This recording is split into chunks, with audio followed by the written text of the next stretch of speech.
নমস্কাৰ মই মজিদ বন্ধুসকল বলগতে চামক আজি 9টা গুৰুত্বপূৰ্ণ খবৰ। প্ৰথমটো খবৰ, গুৱাহাটীত পুনৰ ভয়ংকৰ ঘটনা। শিশুৰ মৃতদেহ লৈ গুৱাহাটীৰ জিএছ ৰোডত এজন ব্যক্তি ৰেপিড' ভাড়া কৰি মৃতদেহ ব্ৰহ্মপুত্ৰত পেলোৱাৰ পৰিকল্পনা এই ব্যক্তিজনৰ। ৰেপিড' চালকক অতিৰিক্ত ধন দি মৃতদেহ পেলোৱাৰ পৰিকল্পনা, কিন্তু ৰেপিড' চালকৰ তৎপৰতাত ব্যক্তিজনক আটক আৰক্ষীৰ। গুৱাহাটীৰ মাজমজিয়াত নোহোৱা নোপোজা এক ভয়ংকৰ ঘটনা। শিশুৰ মৃতদেহ লৈ ৰাজপথত এজন লোকজনে মৃত শিশুটিক ব্ৰহ্মপুত্ৰত পেলাবলৈ ৰচিছিল ষড়যন্ত্ৰ। ৰেপিড' চালকে পোহৰলৈ আনিলে এই ভয়ংকৰ তথ্য। শিশুৰ মৃতদেহ লুইতত পেলাবলৈ ৰেপিড' চালকক দিছিল প্ৰলোভন। ৰেপিড' চালকক অতিৰিক্ত ধন দিয়াৰ প্ৰলোভন দিছিল এই লোকজনে মৃত শিশুটিৰ পিতৃ বুলি পৰিচয় দিছিল ৰেপিড' চালকক, আৰু ৰেপিড' চালকজনে এই কথা নস্যাৎ কৰি জনালে আন লোকক। আৰু এই ভয়ংকৰ ঘটনাক লৈ ব্যস্ত ৰাজপথত হোৱা পৰিস্থিতি। গুৱাহাটীৰ জিএছ ৰোডত সংঘটিত হয় এই শিহৰণকাৰী ঘটনা, আৰু ঘটনাস্থলীত উপস্থিত হৈ আৰক্ষীয়ে আৰম্ভ কৰিছে তদন্ত।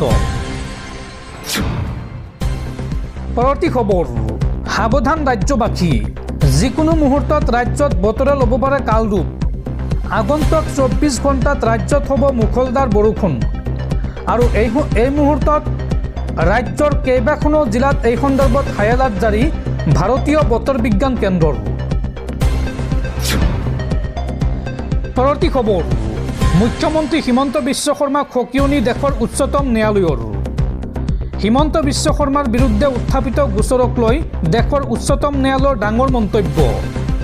ভাষণ দিওঁতে কোনো সম্প্ৰদায়ক টাৰ্গেট কৰিব নালাগে কোনো মন্ত্ৰীয়ে ভাষণৰ জৰিয়তে কোনো সম্প্ৰদায়ক অপমান কৰিব নোৱাৰে। হিমন্ত বিশ্ব শৰ্মাক উদ্দেশ্যি এই মন্তব্য দেশৰ উচ্চতম ন্যায়ালয়ৰ। মুখ্যমন্ত্ৰী হিমন্ত বিশ্ব শৰ্মাক এক প্ৰকাৰ সকিয়নি দেশৰ উচ্চতম ন্যায়ালয়ৰ। মন্ত্ৰীয়ে ভাষণৰ জৰিয়তে কোনো সম্প্ৰদায়ক অপমান কৰিব নোৱাৰে। হিমন্ত বিশ্ব শৰ্মাৰ বিৰুদ্ধে উত্থাপিত গোচৰক লৈ দেশৰ সুপ্ৰিম কোৰ্টৰ এই ডাঙৰ মন্তব্য। কোনো মন্ত্ৰীয়ে ভাষণ দিওঁতে কোনো সম্প্ৰদায়ক টাৰ্গেট কৰিব নালাগে। ধৰ্ম বা জাতিৰ আধাৰত কোনো লোকক টাৰ্গেট কৰাটো সংবিধানৰ পৰিপন্থী। ভাষণ, মিমছ, কাৰ্টুন বা হাস্যকলাৰ দ্বাৰা মন্ত্ৰীয়ে কাকো কৰিব নালাগে অপমান। মুখ্যমন্ত্ৰী হিমন্ত বিশ্ব শৰ্মা সম্বন্ধিত গোচৰক লৈ এই মন্তব্য দেশৰ উচ্চতম ন্যায়ালয়ৰ। উল্লেখযোগ্য যে মুখ্যমন্ত্ৰী হিমন্ত বিশ্ব শৰ্মাৰ বিৰুদ্ধে ঘৃণামূলক ভাষণৰ অভিযোগেৰে সুপ্ৰিম কোৰ্টত তৰা হৈছিল গোচৰ, আৰু নেতা মন্ত্ৰীক সকীয়াই দি উচ্চতম ন্যায়ালয়ে খাৰিজ কৰিলে সেই গোচৰ খাৰিজ কৰি গোচৰীয়াক উচ্চ ন্যায়ালয়লৈ যাবলৈ নিৰ্দেশ দিয়ে দেশৰ উচ্চতম ন্যায়ালয়ে। দৰ্শকসকল, আৰু বহুতো গুৰুত্বপূৰ্ণ খবৰ আছে।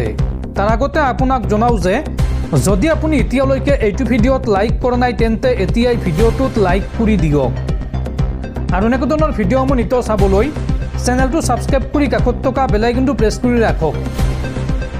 পৰৱৰ্তী খবৰ, ৰাজ্যিক বিজেপিৰ সভাপতি তথা সাংসদ দিলীপ শইকীয়াক ইণ্ডিয়া থাইলেণ্ড পাৰ্লিয়ামেণ্টাৰী ফ্ৰেণ্ডশ্বিপ গ্ৰুপৰ অধ্যক্ষ হিচাপে নিযুক্তি। এই নিযুক্তি প্ৰদান কৰে লোকসভাৰ অধ্যক্ষ ওম বিৰলাই।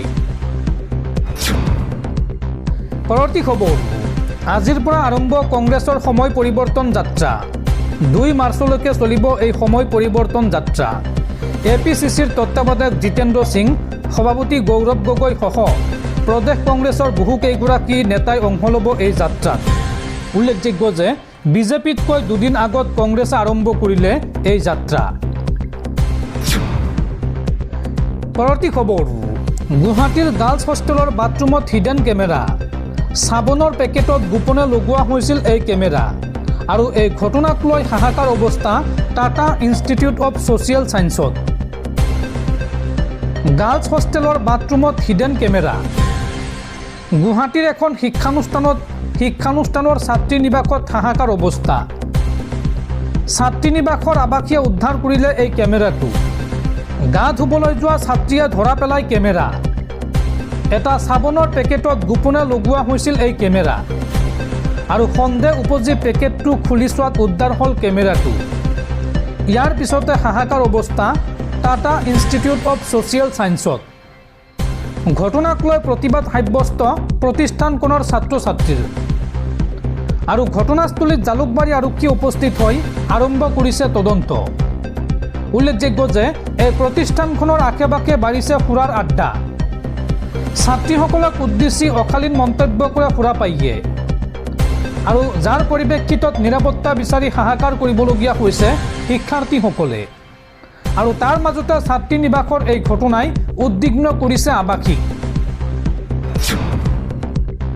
পৰৱৰ্তী খবৰ, অসমৰ পৰা বাংলাদেশী বিতৰণ সন্দৰ্ভত মুখ্যমন্ত্ৰী হিমন্ত বিশ্ব শৰ্মাৰ ডাঙৰ মন্তব্য। মুখ্যমন্ত্ৰীগৰাকীয়ে কয় যে ৰাজ্যৰ পৰা বাংলাদেশী বিতৰণ প্ৰক্ৰিয়া অব্যাহত আছে। প্ৰতিদিনে কমেও 30জনকৈ বাংলাদেশীক বিতৰণ কৰা হৈছে। ৰাজ্যৰ পৰা আৰু বাংলাদেশী বিতৰণৰ বাবে আৰু পৰিকল্পনা চলি আছে। কংগ্ৰেছৰ ভুলৰ ফল আমি ভোগ কৰিবলগীয়া হৈ আছে। এই মন্তব্য ৰাজ্যৰ মুখ্যমন্ত্ৰী হিমন্ত বিশ্ব শৰ্মাৰ। পৰৱৰ্তী খবৰ, পুনৰ চৰকাৰী বিষয়াৰ ঘৰত উদ্ধাৰ 4 কোটি নগদ ধন। 30,000 টকা ঘোষ লওঁতে এইবাৰ হাতে লোটে গ্ৰেপ্তাৰ হ'ল খনি বিষয়া। উৰিষ্যাৰ কটক মণ্ডলৰ খনি বিভাগৰ উপ সঞ্চালক দেৱব্ৰত মহান্তিক গ্ৰেপ্তাৰ। ধৃত বিষয়াজনৰ বাসগৃহত চলোৱা অভিযানত জব্দ হৈছে 4 কোটি টকাৰ নগদ ধন। লগতে জব্দ কৰা হৈছে 130 গ্ৰাম সোণ। কয়লা ডিপু চলোৱা আৰু পৰিবহণৰ অনুমতি দিয়াৰ বিনিময়ত ঘোষ লোৱাৰ সময়তে গ্ৰেপ্তাৰ কৰা হয় এই খনি বিষয়াজনক। পৰৱৰ্তী খবৰ, আজিৰ পৰা ৰাইজৰ বাবে মুকলি হ'ল লাভলীনা বৰগোহাঁই ক্ৰীড়া প্ৰকল্প। 118 কোটি টকা ব্যয় সাপেক্ষে 56 বিঘা ভূমিত নিৰ্মাণ কৰা হৈছে এই প্ৰকল্প। লখিমপুৰৰ চাবতিত নৱনিৰ্মিত প্ৰকল্পৰ শুভোদ্বোধন কৰে মুখ্যমন্ত্ৰী ডক্টৰ হিমন্ত বিশ্ব শৰ্মাই। পৰৱৰ্তী খবৰ, অহা 3 মাৰ্চত বছৰৰ প্ৰথমটো চন্দ্ৰগ্ৰহণ। হোলীৰ দিনটোতে হ'ব এক বিৰল মহাজাগতিক পৰিঘটনা। আৰু এই চন্দ্ৰগ্ৰহণে বিপদ মাতিব 4 ৰাশিৰ জাতক জাতিকাৰ জীৱনলৈ। এই চন্দ্ৰগ্ৰহণৰ সময়ছোৱাত আপুনি মানিব লাগিব কেইবাটাও নীতি নিয়ম। চাওঁ আহক কি কি নীতি নিয়ম মানি চলিব লাগিব। ৰঙৰ উৎসৱ হোলী মানে আনন্দ, কিন্তু এইবাৰ হোলীত এক বিশেষ বিৰল জ্যোতিৰ্বিজ্ঞানৰ সাক্ষী হ'বলৈ গৈ আছে। এইবাৰ 3 মাৰ্চত হোলীৰ লগতে বছৰৰ প্ৰথমটো আংশিক চন্দ্ৰগ্ৰহণ হ'ব। এফালে উৎসৱৰ ৰঙীন পৰিৱেশ আৰু আনফালে সূৰ্যগ্ৰহণক আগুৰি থকা আধ্যাত্মিক নিয়ম। এই দুয়োটাৰ মাজত কেনেকৈ ভাৰসাম্য ৰক্ষা কৰিব পাৰি সেইটোৱে আলোচনা আৰম্ভ কৰিছে। বহুতে ভাবিছে চন্দ্ৰগ্ৰহণৰ সময়ত হোলীৰ আনন্দত কিবা বাধা থাকিবনে? কিছুমানে জ্যোতিষী আৰু জ্যোতিষশাস্ত্ৰৰ নিয়ম মানিবলৈও সাজু হৈছে। ফলত হোলী 2026 কেৱল ৰঙৰ উৎসৱ নহয়, এক বিশেষ জ্যোতিৰ্বিজ্ঞানৰ মুহূৰ্তৰ সৈতেও জড়িত। ভূগোলবিদসকলৰ মতে এই চন্দ্ৰগ্ৰহণ 3 মাৰ্চৰ সন্ধিয়া 5:59 পৰা আৰম্ভ হ'ব আৰু সন্ধিয়া 6:47 শেষ হ'ব। যদিও মুঠ সূতক গ্ৰহণৰ সময় মাত্ৰ 48 মিনিট, কিন্তু ইয়াৰ প্ৰভাৱ আৰু সূতকৰ সৈতে জড়িত নিয়মসমূহ সম্পূৰ্ণৰূপে থাকিব, কিয়নো ভাৰতত দৃশ্যমান হ'ব এই চন্দ্ৰগ্ৰহণ। ভাৰতৰ উপৰিও এই চন্দ্ৰগ্ৰহণ পূব এছিয়া, অষ্ট্ৰেলিয়া, আমেৰিকা, ৰাছিয়া আৰু পাকিস্তানতো দৃশ্যমান হ'ব। ফলত আন্তঃৰাষ্ট্ৰীয় পৰ্যায়ত ইয়াক এক উল্লেখযোগ্য জ্যোতিৰ্বিজ্ঞানৰ পৰিঘটনা হিচাপে বিবেচিত হ'ব। শাস্ত্ৰ অনুযায়ী চন্দ্ৰগ্ৰহণৰ প্ৰায় 9 ঘণ্টা আগতেই সূতক সময় আৰম্ভ হয়। যিহেতু সন্ধিয়া সূতক হ'ব, গতিকে পুৱা প্ৰায় 9 বজাৰ পৰা আৰম্ভ হ'ব সূতক। ফলত দেশৰ অধিকাংশ মন্দিৰ পুৱা 9 বজাৰ ভিতৰত বন্ধ হৈ থকা বুলি জানিব পৰা গৈছে। সূতক কালত মূৰ্তি স্পৰ্শ, পূজা আৰু খোৱা বোৱা নিষিদ্ধ বুলি গণ্য কৰা হয়। সূৰ্যগ্ৰহণ শেষ হোৱাৰ পিছত মন্দিৰসমূহ শুদ্ধ কৰি পবিত্ৰ কৰি তাৰ পিছত সন্ধিয়া আৰতি কৰিবলৈ দিয়া হ'ব। অৱশ্যে বহুতে এতিয়া প্ৰশ্ন উত্থাপন কৰিছে যে উৎসৱৰ দিনত এনে নিয়ম কেনেকৈ মানি চলিব পাৰি। পৰম্পৰা আৰু আনন্দৰ মাজত ভাৰসাম্য ৰক্ষা কৰাটো এইবাৰ এক ডাঙৰ প্ৰত্যাহ্বান হ'ব পাৰে। ভিলৱাৰাৰ প্ৰখ্যাত জ্যোতিষী পণ্ডিত কমলেশ বেকৰ মতে এই চন্দ্ৰগ্ৰহণে কিছু ৰাশিৰ ওপৰত তুলনামূলকভাৱে বিৰূপ প্ৰভাৱ পেলাব পাৰে। বিশেষকৈ মেঘ, কৰ্কট, তুলা আৰু মকৰ ৰাশিৰ জাতক জাতিকাৰ বাবে অলপ প্ৰত্যাহ্বানজনক হ'ব পাৰে। তেওঁ উল্লেখ কৰে যে এই সময়ছোৱাত মানসিক চাপ বা অস্থিৰতা বৃদ্ধি পোৱাৰ সম্ভাৱনা আছে। গতিকে চন্দ্ৰগ্ৰহণৰ সময়ত মহামৃত্যুঞ্জয় মন্ত্ৰ জপ কৰা উচিত।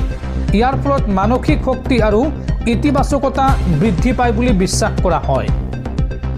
লগতে গৰ্ভৱতী মহিলাসকলক এই চন্দ্ৰগ্ৰহণৰ সময়ত ক্ষমা কৰিব, ইয়াতে চন্দ্ৰগ্ৰহণৰ ঠাইত সূৰ্যগ্ৰহণ লিখা হৈছে, টাইপিঙত সামান্য ভুল হৈছে।